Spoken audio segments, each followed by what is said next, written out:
दोस्तों, एंटीबायोटिक और एंटीबैक्टीरियल दवाओं का सेवन तो हम अक्सर करते रहते हैं, लेकिन क्या आप जानते हैं कि इन दोनों में अंतर क्या होता है? अगर नहीं जानते तो बने रहिए इस वीडियो में। अगर हम बात करें एंटीबैक्टीरियल की, तो इसके नाम से पता चलता है कि ये बैक्टीरिया के अगेंस्ट काम करता है। लेकिन जो एंटीबायोटिक होती है, इसका दायरा थोड़ा बड़ा होता है। मतलब यह बैक्टीरिया के साथ साथ अन्य दूसरे सूक्ष्म जीवों पर भी असरदार होती है, जैसे कि वायरस और फंगस वगैरह। इसके अलावा हर एंटीबायोटिक एंटीबैक्टीरियल होती है, जबकि ये जरूरी नहीं है कि हर एंटीबैक्टीरियल एंटीबायोटिक हो। दोस्तों, हर एंटीबायोटिक बैक्टीरिया के अलावा अन्य सूक्ष्म जीवों पर भी असरदार हो, ये जरूरी नहीं है, क्योंकि ऐसे भी एंटीबायोटिक है जो सिर्फ बैक्टीरिया के अगेंस्ट काम करते हैं। बता दें कि फार्माकोलॉजी के अनुसार इन दोनों में अंतर इनके उत्पादन के तरीके से है। जो एंटीबायोटिक होती है वो किसी न किसी सूक्ष्म जीव से ही उत्पादित होती हैं और किसी अन्य दूसरे सूक्ष्म जीव पर असरदार होते हैं। बता दूं कि दुनिया का पहला एंटीबायोटिक पेनिसिलिन एक फंगस से प्राप्त किया गया था, और ऐसे ही कुछ अन्य एंटीबायोटिक बैक्टीरिया और अन्य दूसरे सूक्ष्म जीवों से प्राप्त किए जाते हैं। इसके अलावा ऐसा भी होता है कि सूक्ष्म जीवों से प्राप्त एंटीबायोटिक को रासायनिक तरीके से तैयार किया जाता है और इन्हें सिंथेटिक एंटीबायोटिक कहा जाता है। दोस्तों, जो एंटीबैक्टीरियल होते हैं वो रासायनिक तरीके से तैयार किए जाते हैं और इनका जो ओरिजिनल कंपाउंड होता है वो सूक्ष्म जीवों से प्राप्त नहीं होता है।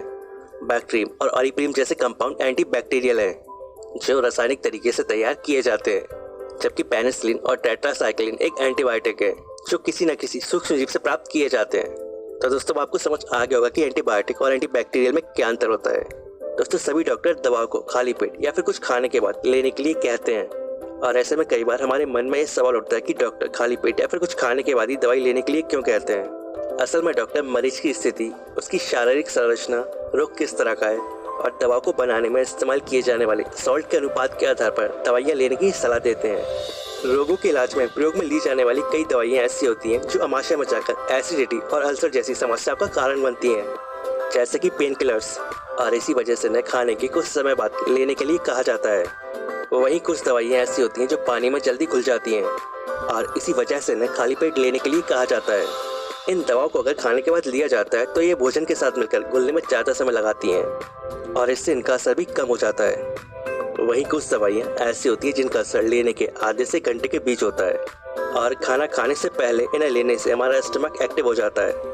दोस्तों, इसके अलावा कुछ बीमारी ऐसी होती है जिनके इलाज में मरीज को दवा का पूरा कोर्स लेना होता है, लेकिन कई बार मरीज को कुछ दिनों में ही आराम मिल जाता है और वो दवाइयाँ लेना बंद कर देता है, जो कि बिल्कुल गलत है, क्योंकि इस सिचुएशन में जो इन्फेक्शन होता है वो कम तो हो जाता है, लेकिन पूरी तरह से ख़त्म नहीं होता है।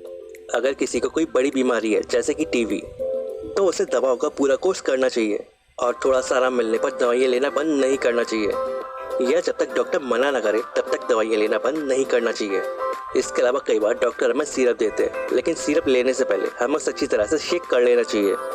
सिरप में जो लिक्विड भाग होता है वो फ्लेवर होता है और गाढ़ा भाग दवाओं के बारीक कणों का होता है।